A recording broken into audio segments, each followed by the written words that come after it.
morning guys. Nandito ako ngayon sa Roa. Check tayo ng lubid. Ang bantay ngayon sa gangway yung kasama kong AB. So para makapag-aral na rin tayo ng pag-check ng lubid.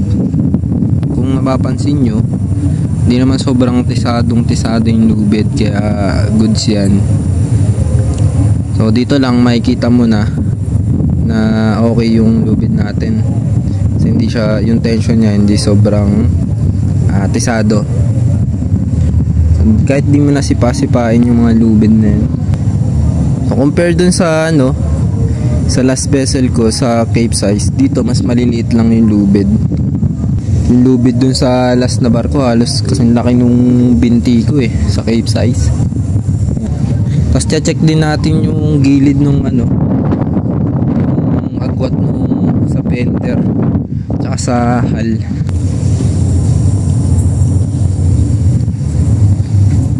So yun lang, aral-aral lang tayo, darating araw ma-promote din.